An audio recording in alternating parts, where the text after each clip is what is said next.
একটা কথা বলি, এই বিএনপির নামক দলটা সঠিক পথে রাজনীতিটা আর শিখল না। এরা ২০০১ থেকে ২০০৬ যে রাজনীতি করত, মানুষ চরম বিরক্ত হয়ে গেছিল এদের উপরে। এদের দলে শিক্ষিত মানুষ নাই এক প্রকার, এবং সব চাঁদাবাজ, এবং কে কি কথা বলে তার কোনো হিসাব কিতাব নেই। বর্তমানের এই যুগে, সোশ্যাল মিডিয়ার যুগে, যদি আপনি বুঝে কথা না বলেন, মানুষের বিরক্ত করেন, তাহলে মানুষ একটা সময় সে মেনে নেয় না, ফুঁসে ওঠে। মানুষ আহ, লাথি দিয়ে তাড়িয়ে দেয়, যেভাবে ১৭ বছরের শাসনকে দূর করে দিয়েছে।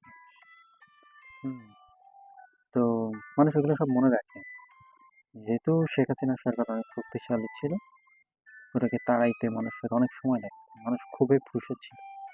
কিন্তু বিএনপি একটা দুর্বল দল, এবং এদেরকে তাড়াইতে মানুষের এক মুহূর্ত সময় লাগে না। এবং এরা মানুষ ভাবছিল যে এরা হয়তো শুধরে গিয়েছে, এরা হয়তো ২০০১ থেকে ২০০৬ এর মতো শাসন করবে না, একটু ডিফারেন্ট করবে। তো অবশ্য মানুষের কোনো উপায়ও ছিল না এদেরকে বেছে নেওয়া ছাড়া। কিন্তু মানুষ এটাও আশা করেছিল যে এদের হয়তো আবার একটু ভালো রাজনীতি করবে। কিন্তু শুরু থেকেই বিএনপি এমন রাজনীতি শুরু করছে, মানুষ চরম বিরক্ত হয়ে যাচ্ছে। সর্বশেষ গণভোট, এটা একটা উপহাস। গণভোট নিয়ে বিএনপির এই অ্যাক্টিভিটিস, এটা কিন্তু চরম একটা উপহাস। এই যে ১৪০০ পোলাপান মারা গেল, কয়েক হাজার পোলাপান আম, আপনার হতাহত, এরকম একটা প্রেক্ষাপটে বর্তমান নতুন বাংলাদেশে নির্বাচন হইলো, গণভোট হইলো। নির্বাচন মানি, শপথ নিলাম, গণভোট মানি না।